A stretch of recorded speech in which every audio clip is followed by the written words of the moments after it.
Hi everybody, and as you can see, since I am in my chair and not in my kitchen, uh, you all know that my kitchen is a hideous mess. You all know what that means.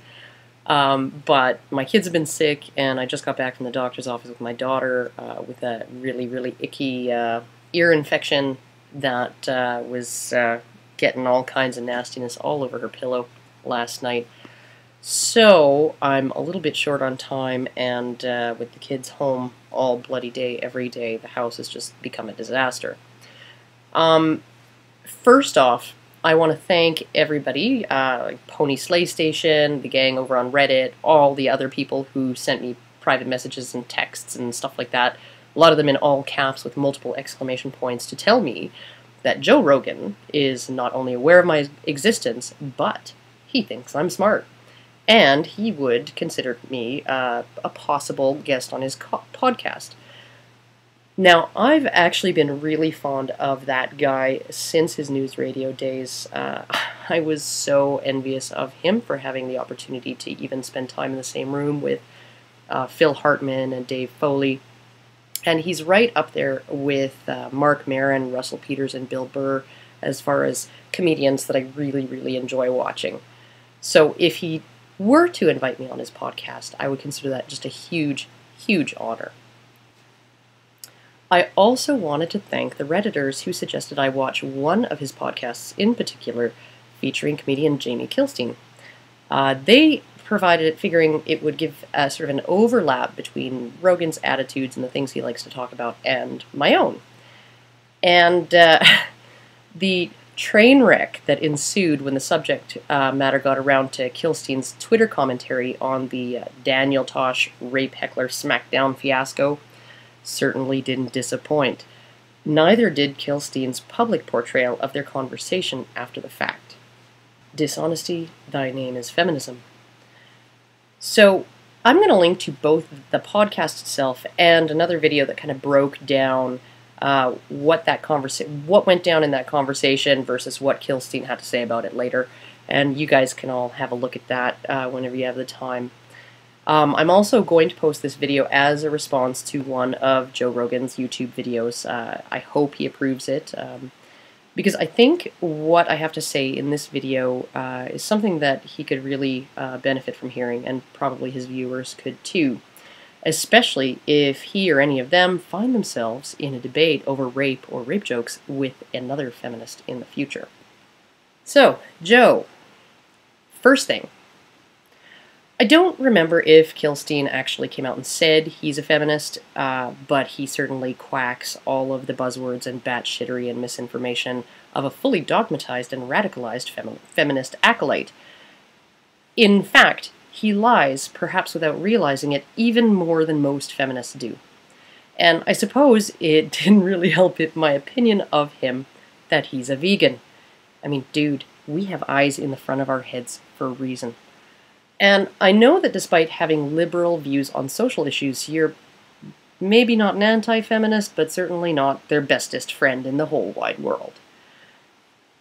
So I'm sitting there watching the whole thing unravel, and half the time I'm like wanting to shout at the screen, and the other half I've just got my face in my hands listening to all of the retarded stuff coming out of Kilstein's mouth.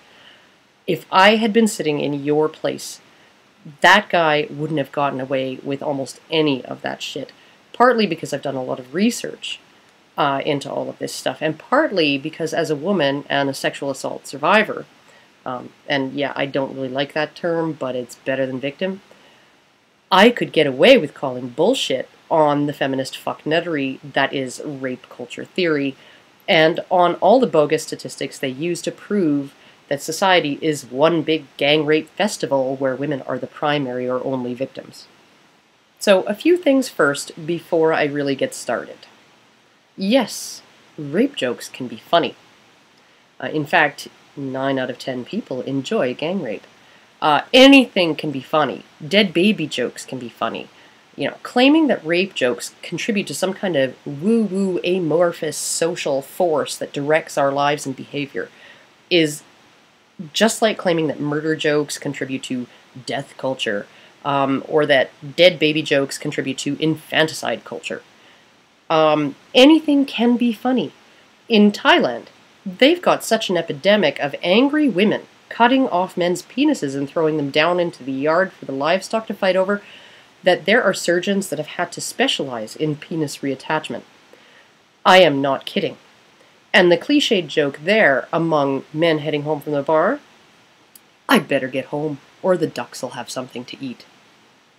The whole idea of dark humor is to take something morbid and horrible and point and laugh at it. Basically like when the bully falls on his face and everybody points and laughs at him. Everybody who was scared of him is no longer scared of him, or not, at least not for that moment. You purge your fear of it and the repulsion you feel when you think about it by making it absurd. Now, in a rape culture where sexual violence against women is supposedly normalized and endorsed, 16-year-old boys would not get beaten half to death while delivering newspapers because a girl falsely accused them of rape 6 months before. In that particular rape culture that feminists believe exists, due process in sexual violence cases would not be subject to multiple exemptions and exceptions that don't apply in any other crime. And in that particular rape culture that they harp about, you wouldn't see rapists waiting in line right after pedophiles to get shanked in the ribs by felons in prison. I mean, for fuck's sake, even convicted felons think men who rape women and children are the lowest of the low. There is no rape culture that normalizes or encourages the rape of women by men in the Western world, or arguably anywhere in the world. Pretty much anywhere you go, the rape of women is considered a violation of society's mores. Now, I have my own ideas as to where feminist theories of rape culture come from, and I do plan to do a video on that in the near future, but it certainly doesn't arise from masculinity. I mean, think about it. Virtually the entire body of classical literature dating back centuries or even millennia, written almost entirely by men, and therefore reflective of society's and men's ideals of masculinity, portrays abusive men who are so much as mean or insulting to women as villains, and chivalrous men who avenge those women as heroes. That is the culturally idealized concept of traditional masculinity as defined by men, not the rape and domestic violence boogeymen feminists have long proclaimed men have been. But let's let the woo-woo amorphous philosophizing go for now and get down to the actual statistical quacking Kilstein was doing in that podcast. Because numbers don't lie, right? Numbers are not woo-woo. They're solid and concrete, and they can be pinned down. Now, here's a typical feminist lie that you might actually recognize. 1 out of every 4 women are raped. Now, most feminists who claim this are maybe not even being deceptive, because they believe what they're saying. What they're doing is repeating a lie that has been told to them. One thing feminists do talk about that I accept is entirely probable is that most women who are raped don't report their rapes to the authorities. And that is something that has not changed, even with all of the reforms to rape law that we've seen in the last 35 or 40 years. In those 40 years, since feminist-inspired rape reform laws began to be enacted, all those exemptions to due process protections for the accused, including policies to conceal the identity of accusers and the inadmissibility of an accuser's sexual history to make rapists easier to convict and make the process of reporting less onerous to victims. During that particular period of our history, the number of rapes reported to authorities in the U.S. declined by about 80%. Keep in mind, too, that during this time, the definition of rape was expanded in many jurisdictions to include spousal rape and other forms of rape than just force or threat of violence. And I gotta tell you that even in the few years of talking and debating that I have been doing with feminists, I have yet to encounter one who claimed, where I could see it, that 1 in 4 women are raped, and that those are just the rapes that are reported, implying that more than 1 in 4 women are actually raped. At least, I hadn't ever come across that until Jamie Kilstein. So I went and dug up the study. You know, the one they're basing all of this on. The one that was done in the 1980s. And it says right there in the results section that most of the subjects determined to have been raped had not reported it to the authorities. These are not the reported rapes. They're almost entirely in the unreported category. And, of course, I didn't really have to dig up the study to discover that. All I would have had to do is look at the Bureau of Justice Statistics data on rapes reported to the authorities and compare it against the population of women in the U.S. to find that that figure patently does not represent 1 in 4 American women. But 1 in 4 has become the standard weapon with which feminists bludgeon men and masculinity. So, what's that number really all about? Well, it came from a survey conducted in the 1980s by Mary Koss for Ms. magazine, and that survey has several methodological problems. Number 1, that study only applied to college students, and the subjects were self-selecting. Only those who wanted to do the survey did the survey, and only students from institutions chosen by the researchers were allowed to participate. Now, this is an issue in a lot of surveys done in the social sciences. The response rate is a little bit skewed. Some people just refuse to do it. Many people who don't care about the issue don't bother doing the survey, whether it's a questionnaire in a magazine or someone calling on the telephone. People who've been victimized by violence would probably have a greater interest in participating in a survey on violence than those who haven't, and who have better things to do with their time than sit on the phone or answer questions for half an hour or tick boxes and make a trip to the mailbox. In fact, I had a moment of horrified realization a few weeks ago when a person I know who has an IQ of about 17, I'm exaggerating but not by much, told me that doing phone surveys was really fun and he always did them. And meanwhile, I hang the damn phone up the moment I hear, "I'm calling on behalf of such and such research and was wondering if you had a few minutes to answer a few simple click." All I could think was, what if everybody does it that way and the bulk of political policy and marketing decisions are made by people who can't even wipe their own asses without help? Be that as it may, this particular survey it didn't really have a huge refusal rate, but it did have a number of participants, a couple percent, that just couldn't be bothered to participate. And as I said, this survey was limited to university or college students only, about 25% of the population of those between 18 and 25, and it included their sexual experiences from the age of 14. Okay, so the subjects had a choice to participate or not, and the study was restricted to a specific demographic cohort, which is itself a cohort of a specific age demographic in the general population, which means the results are not reflective of the general population of the US. They're just not. Point 2, the survey tool. In the survey, women were asked a series of questions, and the last 3 were as follows. Have you had sexual intercourse when you didn't want to because a man gave you alcohol or drugs? Have you had sexual intercourse when you didn't want to because a man threatened or used some degree of physical force, say twisting your arm, holding you down, to make you? Have you had sexual acts, anal or oral intercourse or penetration by objects other than the penis, when you didn't want to because a man threatened or used some degree of physical force, twisting your arm, holding you down, etc., to make you? Any woman who answered yes to any of these 3 questions was determined by the survey takers to have been the victim of rape. Similarly worded questions were used to determine the victimization rates for attempted rape. A lot has been made by other critics of other aspects of the methodology, but I haven't really seen a criticism yet of the words "when you didn't want to." So I'm going to take the plunge and go ahead and try and explain why I find that troubling. Sexual assault law is not based on libido or desire or feelings or enjoyment or regret. It's based on consent. Sexual consent law finds its roots in contract law. In contract law, how you feel about a certain thing you've agreed to do has nothing to do with whether a crime has been committed. For instance, I signed a contract with my bank to comply with their terms of service. Say I bounce a check. They debit a $40 NSF penalty from my account as a result. I didn't want to pay that. In fact, maybe I'm really pissed about having to pay it. But that does not mean they've stolen money from me. I consented to the terms of the contract. At that point, it doesn't matter what my feelings are. Consent works a little differently in sexual assault law, in that it can be revoked by either party at any point during sex. There are no contract terms to live up to or to be held to other than after the fact. And it really doesn't involve any kind of terms of permissible activities that are agreed to by each party in advance. Consent is an ongoing state of mind.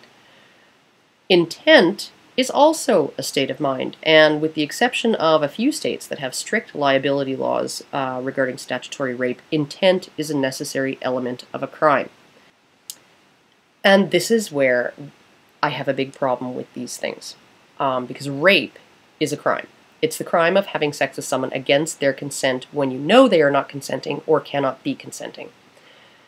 Not when they didn't feel like it, not even when they don't want it, but when they didn't agree to it.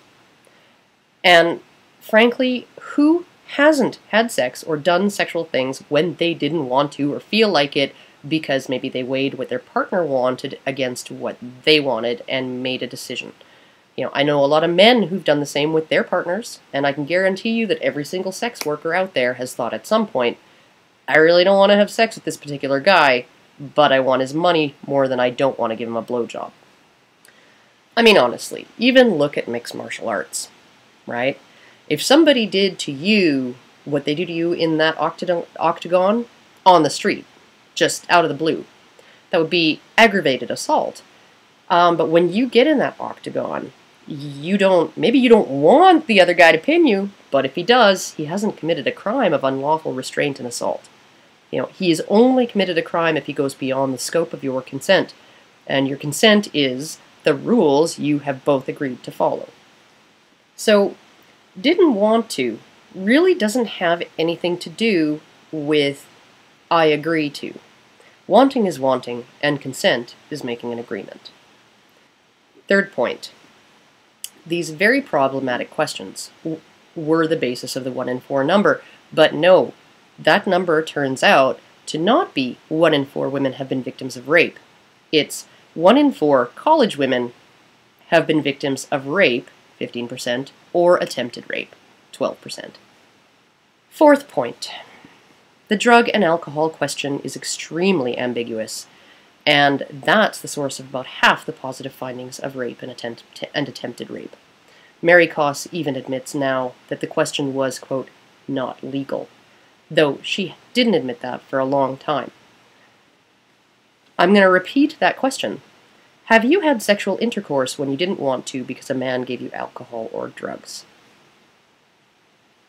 Now, one researcher who was critical of that question wrote, what does having sex because a man gives you alcohol or drugs signify?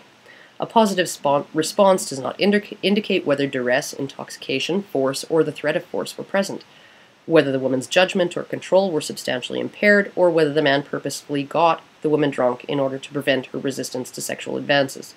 While the item could have been clearly worded to denote intentional incapacitation of the victim, as the question stands, it would require a mind reader to detect whether any affirmative response corresponds to this particular legal definition of rape. Because implies a whole multitude of things that may not vitiate consent. Another problem is with this question is state of mind and memory. If somebody's judgment is impaired during a sexual encounter by drugs or alcohol, their memory of events and of their own contemporaneous state of mind during those events is less reliable than it otherwise would be. That is, just because you woke up with a foggy memory next to Ron Jeremy's uglier cousin, and you think to yourself, I would never have wanted to fuck that guy, doesn't mean you didn't consent.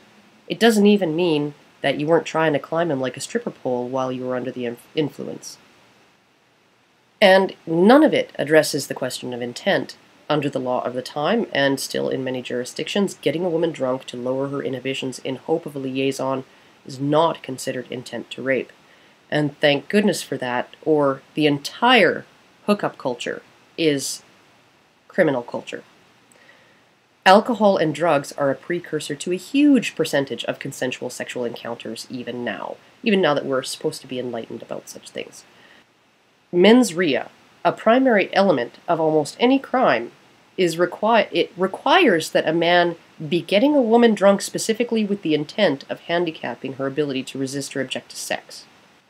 And there's nothing about that kind of intent in those questions. Now, personally, I know women who can't get past their hang-ups and inhibitions to even have sex unless they're tipsy or high. Were all of them raped just because the drinks were purchased or poured by the guy?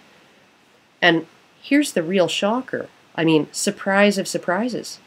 75% of the men in the survey who self-reported that they'd engaged in sexual aggression had been drinking at the time. And in 75% of those cases, the women had been drinking too. Now, more than that. Fifth point. We have Mary Koss's definition of rape, which includes penetration by penis, finger, or other object under coercive influence such as physical force, alcohol, or threats. So, if a man's fingertip had penetrated for even a moment a woman's vagina when she didn't want it to, she was considered a victim of rape, even if a millisecond later she'd objected and he'd backed off. Under these criteria, the first guy who ever felt me up is a rapist, even though I got over my initial nervousness regarding third base and let him do it again the next night. But for a second or two, I was uncomfortable with what he was doing and wanted him to not be doing it. Because the study included sexual experiences from age 14 onward, it would have captured any such awkward or upsetting moments of heavy petting at an age when both boys and girls are first exploring sexual activity and will likely have feelings of confusion and anxiety around sex. The sixth and most important point about this study. Only 27% of the women whom the survey had identified as victims of rape or attempted rape described what had happened to them as rape or attempted rape. Almost 50% described it as miscommunication. 14% said it was a crime, but not rape. And 11% said they did not feel victimized in any way. What I find hilarious in light of that last bit is that noted feminist Catherine McKinnon once said, "Politically, I call it rape whenever a woman has sex and feels violated." So what do feminists call it when a woman has sex and doesn't feel violated? Well, apparently they call it rape. So, if we're to go by the assessment of the survey participants, only about 7% were victims of rape or attempted rape. If we replace the "when you didn't want to" with "when you were not consenting," it would maybe go down further. And if we were to restrict the definition of rape to sexual intercourse, an act that any reasonable person would agree that transforms a virgin into an unvirgin, it'd probably go down more. And if the alcohol and drug question was worded less ambiguously, it'd go down further still, perhaps by as much as a factor of 2, since half the positive responses arose from that very question. So, the crap Kilstein was repeating over and over and over in your podcast was not what he claimed it to be. Number one, it was not the number of rapes that go unreported. It is, at best, the number of mostly unreported rapes and attempted rapes that occurred between the ages of 14 and 25 to the college students who chose to fill out the survey at a handful of specifically chosen universities and colleges, with the definition of rape being as broad as penetration by a fingertip. And further, it's not even an accurate reflection of what the women themselves believed had happened to them. Only 1 in 13 described their experiences as rape or attempted rape. Now, another hideous but predictable flaw in this feminist-sponsored study was that although it included just under 3,000 men, in addition to a little over 3,000 women, the men were asked a completely different set of questions, all dealing with their perpetration of aggression. This has been a common practice in feminist advocacy research into issues like rape and domestic violence. And some of the problems that arise from this practice are that it attaches behaviors like violence, aggression, and rape to the concept of masculinity. It also erases male victims. It leads the public to believe only men are sexually aggressive and physically violent with their partners.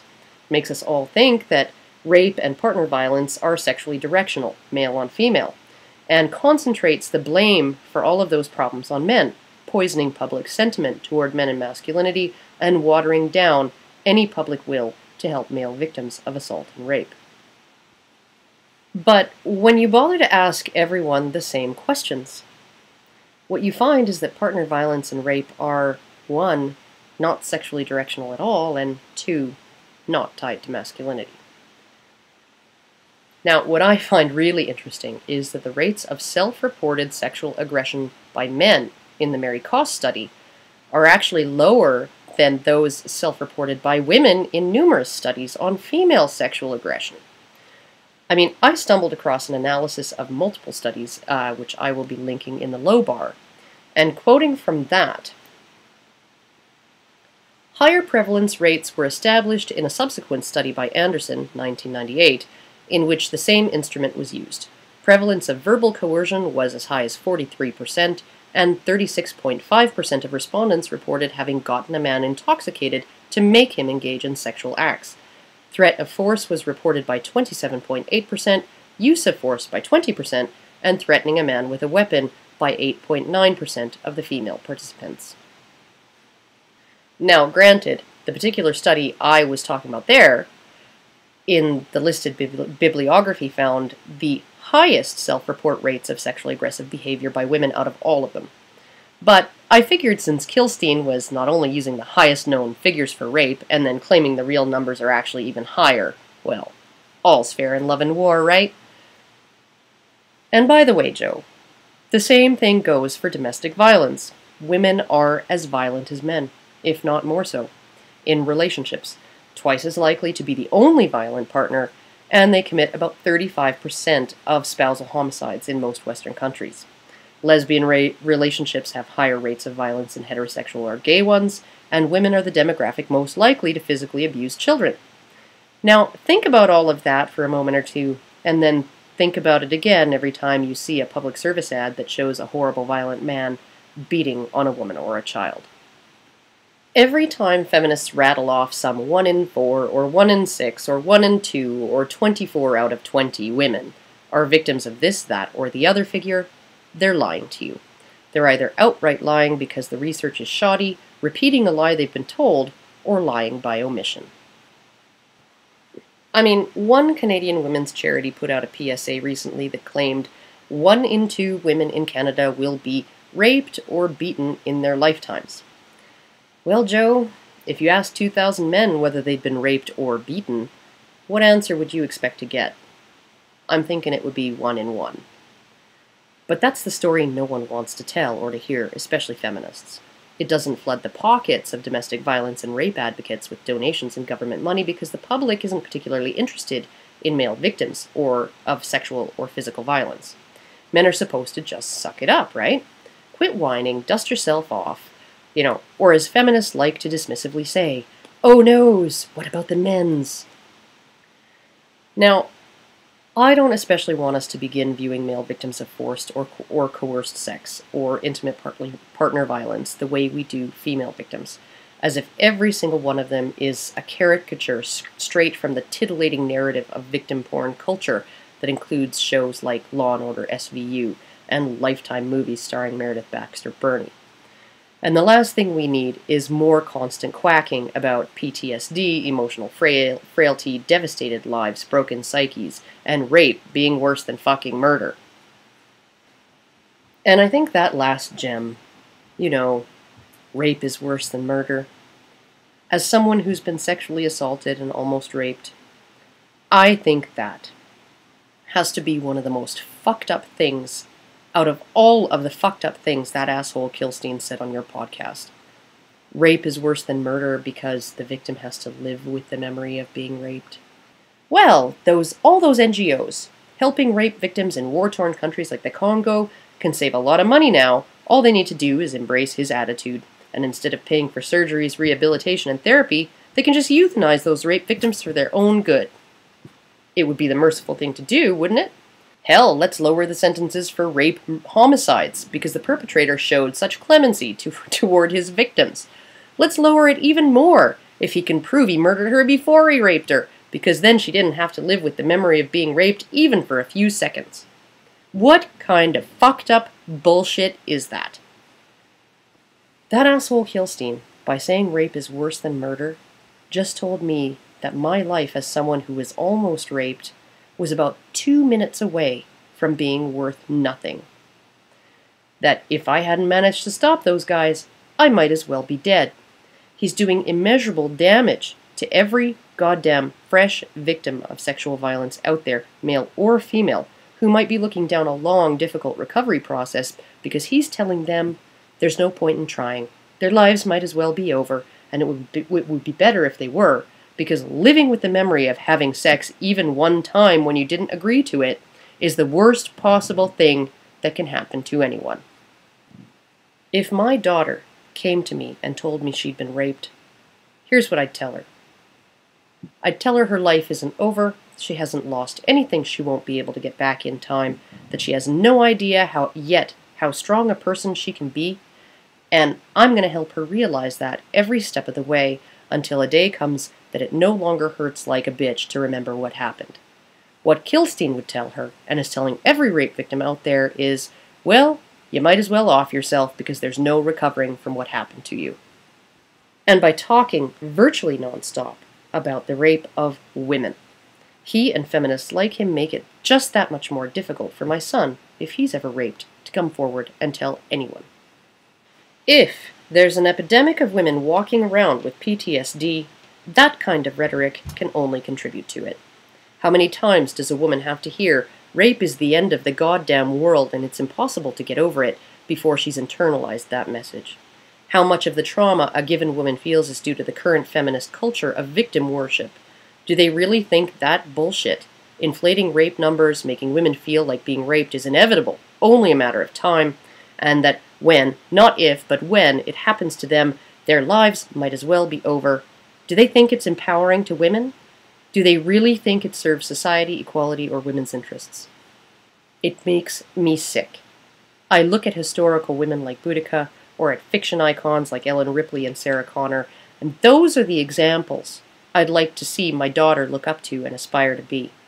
But for modern feminists, it seems like women can't and shouldn't be expected to do anything but lie down the moment life gets hard and give up, and they actually seem to be pissed off when a woman doesn't oblige them by living down to their lowest expectations.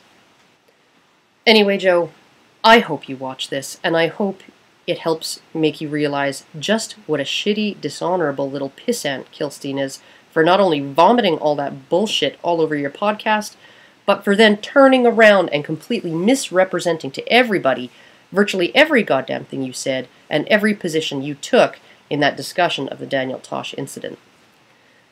Kilstein has no reason at all to be ashamed for his gender, because it looks to me like men and women can be equally shitty at roughly equal rates.